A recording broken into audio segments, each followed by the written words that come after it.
Her name was Sasaya, and she was crawling. Not slowly, not dramatically. Just crawling, dragging herself across the cold floor of Kessel Station, with 2 working arms while her lower limbs left a thin trail of iridescent fluid behind her. I saw her the moment I stepped off the convoy ramp. I was 19 years old, a medical cadet nobody asked opinions from, and I had been told twice already that morning to stay close and keep my mouth shut. Everyone walking past her knew what she was, a Veil, the insectoid species with the hollow bones and the 6-limbed frame and the compound eyes that caught light in fractured colors. The dock workers knew, the trade officers knew, even my own convoy commander, Lieutenant Oren, knew, because he glanced at her for exactly 2 seconds and then looked at his datapad and kept moving. I stopped. Not because I had a plan. Not because I was trying to be brave. I stopped because I counted her breaths from 10 meters away and got to 40 in a single minute. And 40 shallow breaths per minute in a creature that small means one thing in any species. The body is losing a fight it doesn't know how to win. Hail, Oren's voice came sharp over my shoulder. We have a cargo check at Bay 7. She's in respiratory distress, I said. She's Veil, he said, like the 2 facts canceled each other out. They didn't. I knew they didn't. I set my kit bag down and walked over to her. She didn't flinch when I crouched beside her. Her compound eyes moved, all 6 facets rotating in my direction, and she made a sound like air escaping a pressurized seal. Up close, the damage was worse. Both lower limbs were fractured at the main joints, the chitin split open the way old ceramic breaks, cleanly, completely, with nothing to hold the pieces together.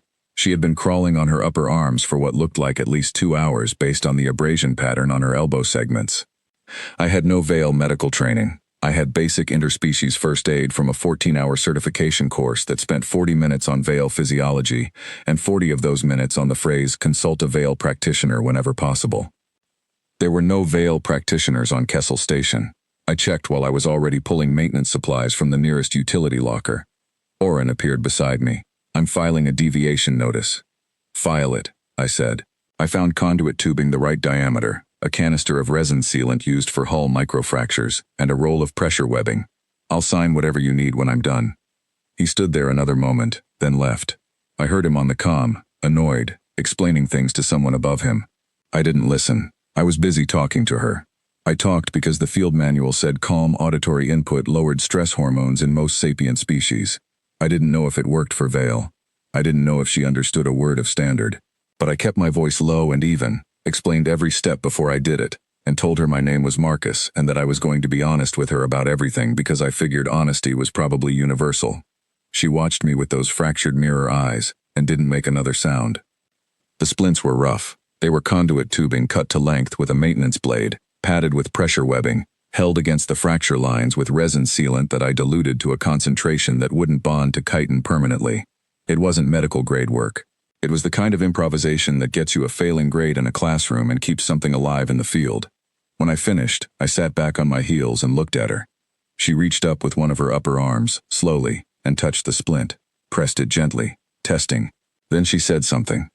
I pulled the universal translation chip from my kit, a cheap basic model, and held it near her mouth. She said it again. The chip thought for a moment, and then gave me 3 words in a flat synthesized voice. Why, you, hurt. It took me a second to understand she wasn't asking if I had hurt her.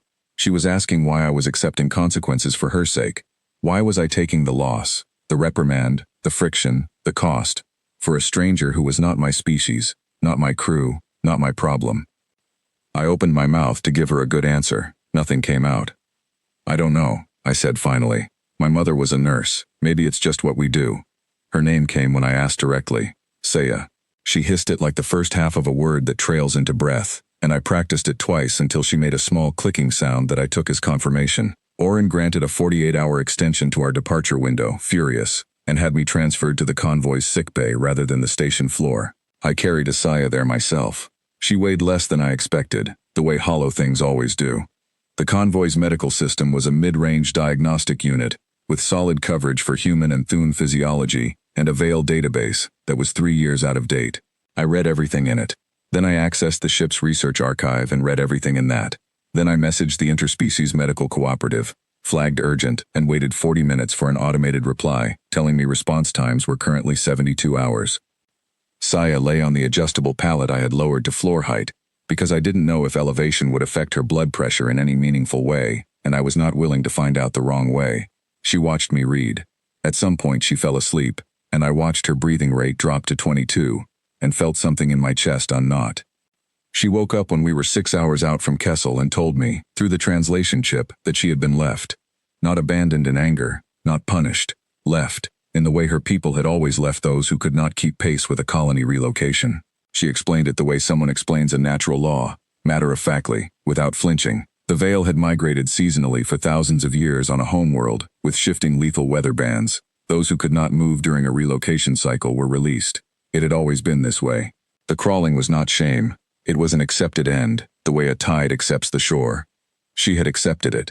She had been crawling toward a maintenance corridor where the environmental systems would have kept her comfortable until she stopped breathing, and then she had met me instead.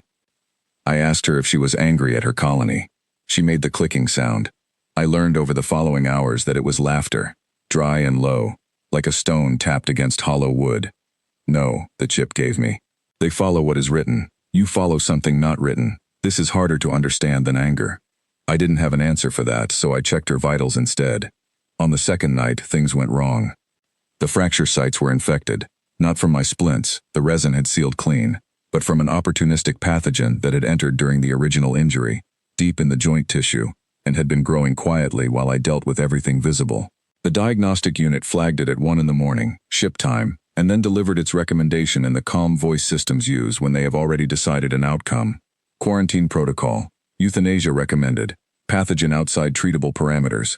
I stared at the screen for approximately 4 seconds. Then I overwrote it manually, entered my cadet authorization code, and accepted the liability notice that popped up in red text. I had 6 hours before the infection reached her respiratory nodes. I didn't have the right medication. The convoy carried broad-spectrum antimicrobials calibrated for human and Thune biology, and the chemistry was close but not close enough. I pulled the Veil pathogen profile from the database, cross-referenced it with every fungal origin antibiotic analog in the ship's pharmacological archive, and found partial matches. Not enough. I went further back, dug into the general biology research files, and found a paper from a xenobiologist who had studied Veil immune response in relation to terrestrial soil-bacterium interactions. It was 7 years old. It was not a medical paper. It was barely relevant. It was also the thing that showed me the gap I needed to bridge. I spent 4 hours modifying a human antimicrobial compound using components from the ship's supply stores and 2 reagents from the maintenance chemical cabinet that I was reasonably certain were not toxic at low concentrations in a Veil weight application. I checked my maths 4 times. I ran it through the diagnostic unit's chemistry modeler, which told me the probability of efficacy was 31% and the probability of adverse reaction was 22%. I held the syringe and looked at Asaya, who was breathing in shallow, rapid pulls, her eyes only half focused. I want to tell you the odds, I said. The chip rendered it. She listened. She was quiet for a moment. You made this? The chip gave me. Yes. Another silence. Then something that didn't translate, followed by a single word that did. Try. I administered it slowly, checked her every 15 minutes, and did not sleep. At the 4-hour mark, her breathing rate dropped to 27. At 5 hours, the diagnostic unit revised its infection progression estimate. At 6 hours, it flagged the pathogen levels as declining and adjusted its outcome prediction for the first time. I put my head down on the edge of the pallet and closed my eyes. When I opened them, Thune Medical Officer Korvath was standing in the doorway. He had practiced medicine for 60 years across 4 species. He had never spoken directly to me before. He stood there reading the treatment log on the wall screen, and he was quiet for a long time. I would not have tried that, he said. I know, I said. The margin for error in that compound was... I know, I said again. He looked at me for a moment in the way experienced people look at unexpectedly functional things. Then he nodded once, slowly, and left without another word. The convoy rendezvoused with the Veil colony ship 2 days later. Saya walked onto the transfer dock on a prosthetic scaffold I had constructed from cargo bracing and 2 motorized actuators pulled from a storage drone that had been marked non-essential. It was not elegant. She listed slightly to the left, but she was walking. Her people were gathered at the dock in the dozens, their compound eyes all catching the light at once, and they went completely still when they saw her. An elder council convened within the hour. I was brought in through a side corridor and stood in a large, cool chamber that smelled like minerals and something sharp I had no word for, and nobody told me I was on trial because they assumed I knew. I didn't. I stood there quietly, trying not to let my fatigue show, while Isaiah spoke for what my watch told me was just over 3 hours. I understood none of it. I watched her stand on her scaffold, gesture with her upper arms, turn occasionally toward me. The council listened without interruption, which I later learned was extraordinary. When she finished, there was a silence that lasted long enough that I started calculating the fastest route back to the convoy ship. Then the elder, through a translator that had clearly been prepared in advance, addressed me directly. "What do humans do?" the translator said. "With those they cannot save."